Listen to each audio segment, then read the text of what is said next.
मंदिर की सीढ़ियों पर बैठे हुए वह बूढ़ा आदमी हर आने जाने वाले को बड़ी उम्मीद से देख रहा था।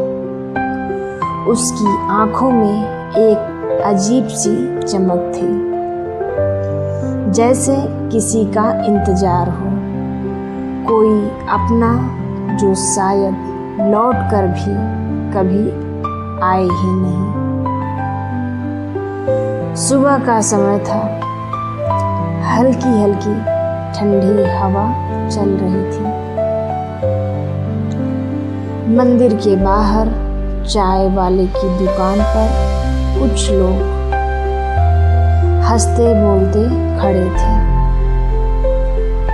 लेकिन उस बूढ़े आदमी की दुनिया जैसे उन सब से अलग थी, बिल्कुल अलग। वो एकदम शांत एक किनारे बैठा था। उसका नाम था हरिनारायण। उम्र उसकी करीब 70 साल। चेहरे पर झुर्रियां, आंखों में नमी और दिल में ढेर सारी यादें। इन्हीं सब को लेकर वो एक सीढ़ी पर बैठा था। हर दिन की तरह आज भी वह सुबह सुबह घर से निकलकर मंदिर आ गया था। हाथ में एक छोटा सा डिब्बा था, जिसमें कुछ मिठाइयाँ थी। वह हर आने वाले बच्चे को एक एक मिठाई दे रहा था और साथ में कुछ टॉफी भी। तो बच्चे बोलते, बाबा आज किस खुशी में? दोस्तों, हम लोग मिठाई या फिर टॉफी, चॉकलेट जो भी होता है, कुछ होता है तभी बांटते हैं। किसी का बर्थडे है या फिर कोई त्योहार है, तो किसी अजनबी को दो तो पूछता है ना कि आज मतलब ये रोज दो। एक दिन वो पूछेगा कि आज किस खुशी में। एक छोटे बच्चे ने मुस्कुराते हुए पूछा, हरिनारायण जी। हल्की सी मुस्कान दी, आज मेरे बेटे का जन्मदिन है। बच्चा तो बच्चा टॉफी लेकर भाग गया, लेकिन पास खड़े एक आदमी ने यह बात सुन ली। उसने पूछा, तो आपका बेटा कहाँ है? साथ में क्यों नहीं आया? हरिनारायण जी कुछ पल चुप रहे, फिर धीरे से बोले, वो बहुत दूर रहता है, बहुत बड़ा आदमी बन गया है।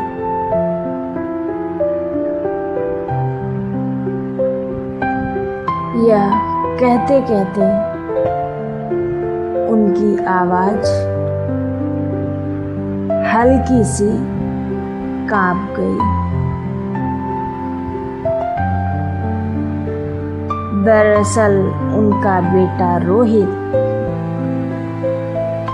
शहर का एक बड़ा बिजनेसमैन बन चुका था। करोड़ों का कारोबार, बड़ी बड़ी गाड़ियां, आलीशान घर, सब कुछ था उसके पास।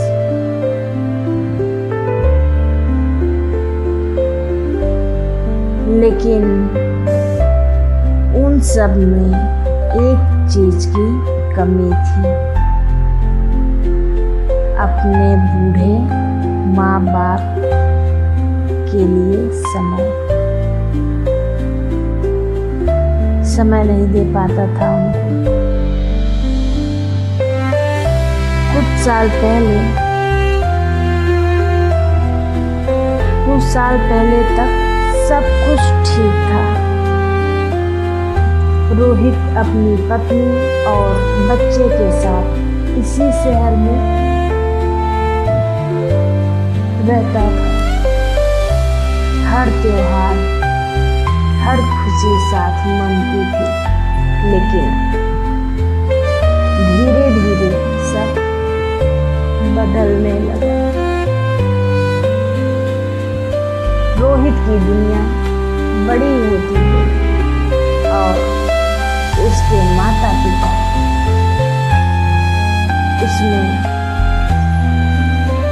छोटे होते गए और होते गए। एक दिन उसने साफ कह दिया, पापा अब हमें थोड़ा स्पेस चाहिए, मतलब दूरी। आप लोग गांव में ही रहिए, वहां आपको ज्यादा अच्छा लगेगा। हरिनारायण जी और उनकी पत्नी के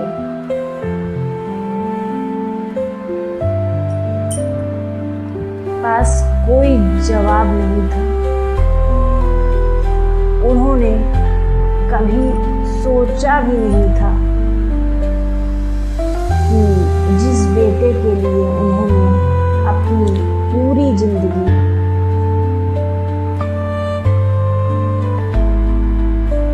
खपा कर दी,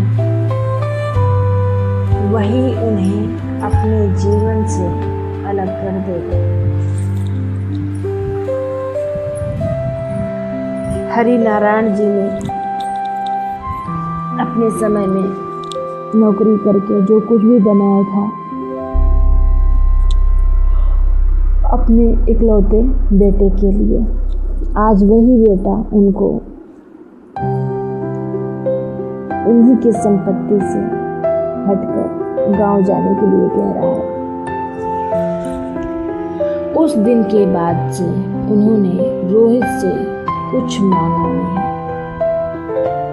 बस उसकी खुशियों की दुआ करते रहे।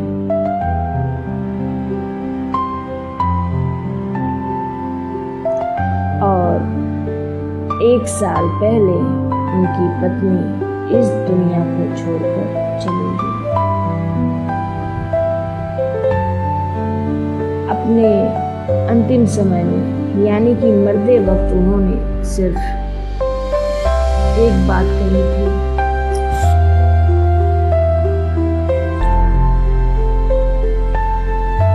अगर कभी रोहित गांव आए तो उसे कहना कि मैं उसे बहुत याद करती थी, क्योंकि आप दोबारा शहर तो जाओगे नहीं। उस दिन के बाद हरिनारायण जी बिल्कुल अकेले हो गए। अब उनका दिन मंदिर में ही गुजरता, वहीं बैठकर लोगों को देखते हैं, बच्चों को टाफियां बांटते हैं और अपने बेटे को इसी बहाने याद करते थे।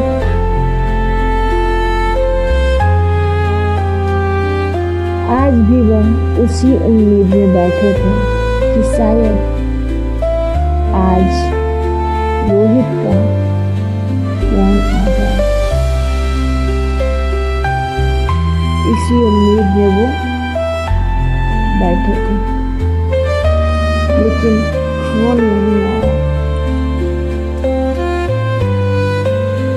शाम होने लगी, मंदिर में आरती शुरू हो गई।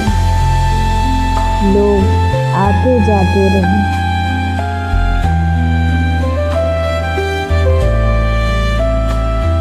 लेकिन हरिनारायण जी की नजरें बस एक चेहरे को ढूंढ रही थी।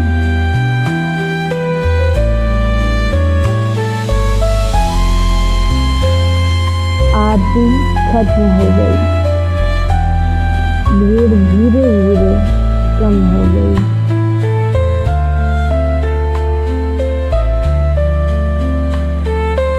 हरिनारायण जी उठे और धीरे धीरे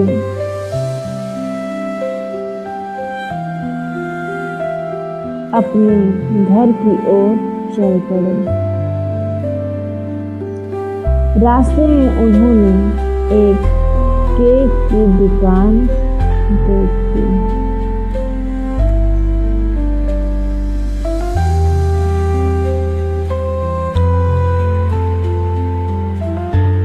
रास्ते में उन्होंने एक केक की दुकान देखी। कुछ पल के लिए वह रुके, फिर अंदर चले गए और दुकानदार से बोले, भैया एक छोटा सा केक दे दो।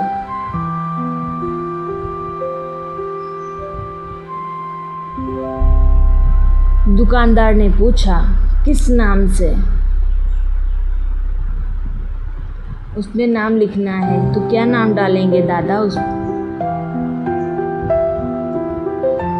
हरिनारायण जी कुछ पल सोचते रहे,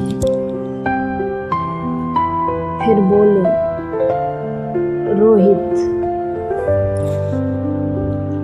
केक लेकर वह घर पहुंचे। छोटा सा कमरा, दीवारों पर पुरानी तस्वीरें और एक कोने में उनकी पत्नी की फोटो टंगी थी। उन्होंने केक टेबल पर रखा। एक छोटी सी मोमबत्ती जलाई और खुद ही धीरे से बोले, happy birthday to you, happy birthday to you, happy birthday, happy birthday, happy birthday to you.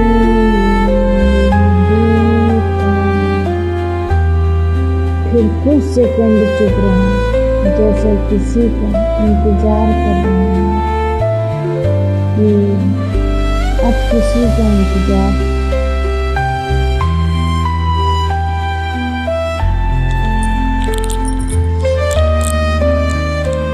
जैसे किसी का इंतजार कर रहे हैं कि अब कोई कहे थैंक यू पापा, लेकिन वहाँ कोई नहीं।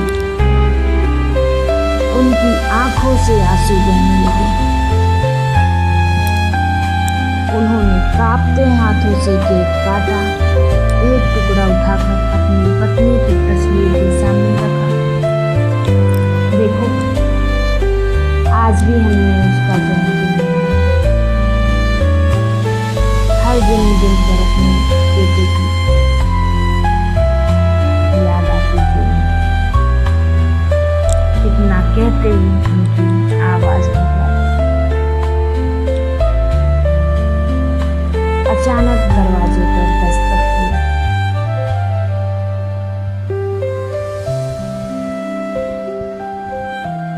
हरिनारायण जी की आंखों में आंसू थे और वो चौंक गए। इस समय कौन आ सकता है?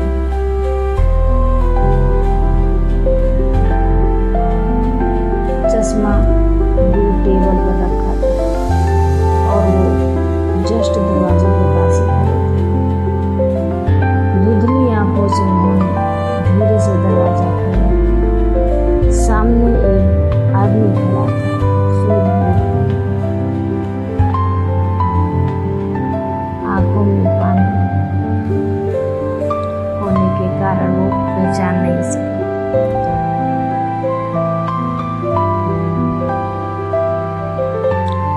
आवाज आई, पापा। हरिनारायण जी के हाथ से केक का टुकड़ा गिर गया।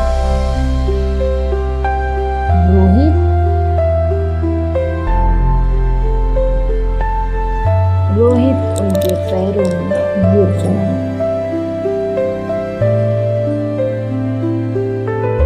पापा, मुझे माफ कर दीजिए।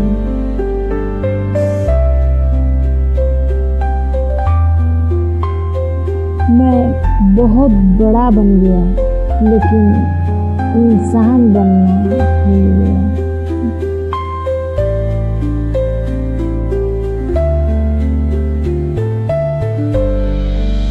हरिनारायण जी कुछ नहीं बोले, बस अपने बेटे के सिर पर हाथ रख दिया।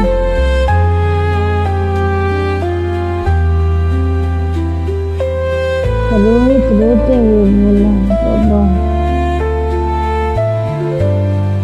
आज जब मेरे बेटे ने मुझसे पूछा कि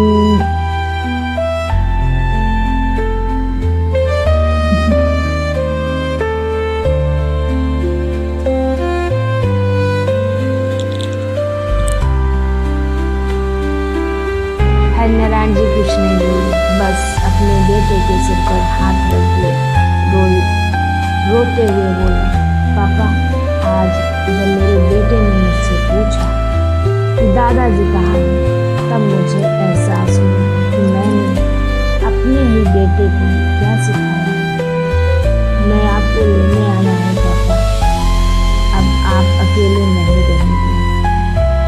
हरिनारायण जी की आंखों से आंसू बह रहे थे, लेकिन इस बार ये आंसू दर्द के नहीं बल्कि खुशी के थे।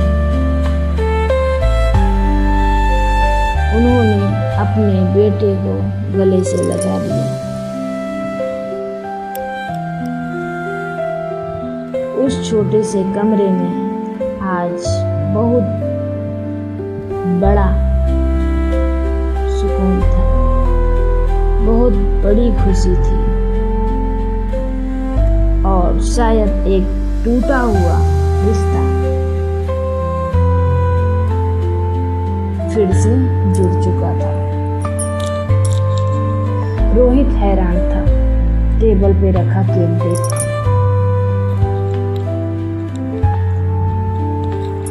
हिम्मत नहीं हुई पापा से पूछने की,